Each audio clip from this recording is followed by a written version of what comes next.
النهارده جايين نتكلم عن ليه تراك البوصلة ضاعت هو أجمد تراك لمروان موسى. قبل ما نبدأ ما تنساش اللايك والشير والسبسكرايب. يلا بينا. في تراك البوصلة ضاعت مروان بيحكي فيها عن مشوار حياته بين التوهان وإعادة اكتشاف الذات. الأغنية مليانة معاني عميقة بتشرح صراعات داخلية وتناقضات الحياة وأحلام التغيير. هنا هنحلل كل بار من التراك. يلا بينا. البوصلة ضاعت في المحيط، رسمت طريق من أول وجديد. مروان بيعبر عن لحظة فقدان الاتجاهات، هو مش عارف يعمل ايه، كأنه تايه في محيط واسع وقرر يرسم طريقه من أول وجديد. واسمعوا الحتة دي من مروان موسى نفسه. خطتك في الحياة وكل تفكيرك في اللي انت عايز تعمله فجأة ما بقاش موجود. فجأة كل الخطط اللي انا هعمل وهسوي وعايز اعمل كذا وهنمشي بالطريقة الفلانية ما بقاش موجود. فجأة كده اللي هو انت التشابه بين الفجر وغروب الشمس بالنسبة لي كان شيء غريب. التشابه بين الفجر وغروب الشمس بالنسبة لي كان شيء غريب. السطر ده بيوصف حالة غريبة ممكن ناخدها في حتتين، ان الشمس بتشرق دي البداية، تغرب دي النهاية. هو بالنسبة له الاتنين زي بعض، وده بيعكس حالة ارتباك وضياع عند مروان موسى. ممكن ناخدها ان هو بيسهر كتير فبيشوف غروب الشمس وشروق الشمس في نفس الوقت. حياة وموت زائد سالب بين الاتنين، انتي في عالم تاني. دي ممكن نشرحها في حتتين، ان التناقضات دي حياة وموت وزائد وسالب، وده بيوضح ان الحياة فيها خير وشر، بس ساعات انت بتحس ان انت ولا هنا ولا هنا. ممكن ناخدها في حتة تانية اللي هي بين الاتنين، انت في عالم تالت اللي هو بعيدا عن حياتي ومشاكلي، انت في حتة لوحدك. بيكلم مثلا البنت اللي بيحبها بيقول لها انت في حتة لوحدك. فاهمين؟ عمر طويل بس في ثانية خانك، لو رجعت بينا زي ما كان. البار ده ما كانش مفهوم غير من قريب لما مروان موسى نزل بوست بيتكلم فيه عن تراك البوصلة ضاعت، وان التراك اصلا مكتوب لوالدته، وان بار عمر طويل بس في ثانية خانك، ان الحياة ممكن تبان طويلة لكن في لحظة ممكن كل حاجة تتغير. وده اللي حصل مع والدته بسبب مرضها. طبعا فاكرين الفيديو اللي هو كان بيعيط فيه في البار ده وبيشاور على والدته. بصيت لفوق عملت فحص، موتت جوه نفسي كذا شهر. هنا بيحكي ان هو راجع نفسه وقرر يتخلص من الصفات او النسخ القديمة من شخصيته. مفيش حد فينا ما بيغلطش، انا وضميري في مسابقة رقص. بيعترف ان هو بيغلط، والصراع بينه وبين ضميره شبه رقصة ما بتخلص.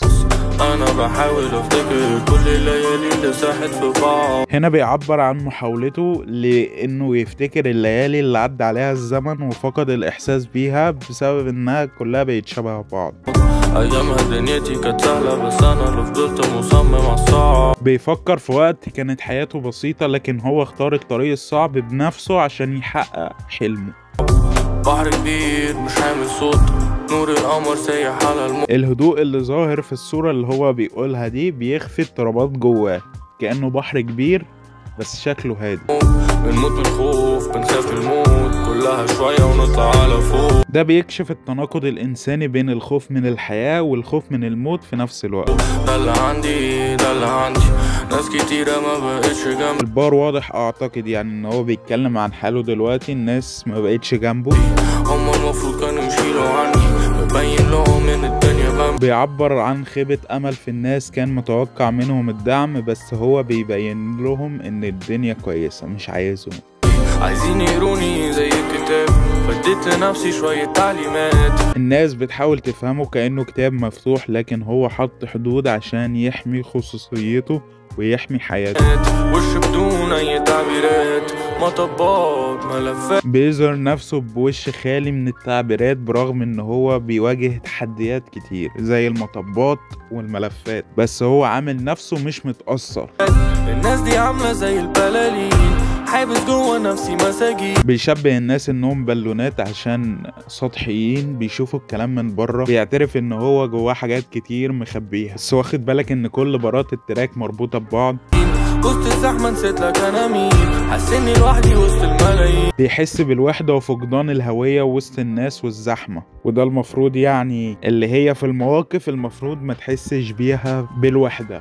ملامح اختفت، مخي ابتدى يسيح، والبطاقة طارت مع الريح. بيعبر هنا عن حالة الضياع وكأنه مش قادر يتعرف على نفسه. مفيش مستقبل، مفيش تاريخ، في دلوقتي عايز اعيش. هنا المزيكا والتراك راحوا في ليفل تاني خالص، وهنا بيركز على اللحظة الحالية ومش مهتم بالماضي ولا المستقبل. عايز اعيش عايزة تحول، بقولها كتير وبتتفوت. هنا بيعبر عن رغبته في التغيير لكن بيحس انها بتضيع منه كل مرة. عايز احس ان في شخص اتكون، عايز العبها تاني من الاول. بيحلم يبني نفسه من جديد وياخد فرصة في الحياة من اول وجديد لكن بالشخصية الجديدة. مصيبة لو فضلنا زي ما احنا، قضينا وقت طويل ليلاتي بنحرق. بيحذر نفسه من عدم التغيير وانه لو استمر بنفس الطريقة هيكون مدمر. بدأت اتغير وانا في نص الرحلة، فهمت نفسي وانا في قلب الوحدة. وهنا بيقولك الرحلة خلت ان مروان يتغير ويفهم نفسه اكتر وهو في قلب الوحدة، وهو وسط ما هو حزين بدأ يفهم نفسه. بنيت لنفسي مراية جديدة، شمس بعد ليلة طويلة. هنا بدأ يشوف نفسه بنظرة جديدة مليانة امل بعد وقت صعب.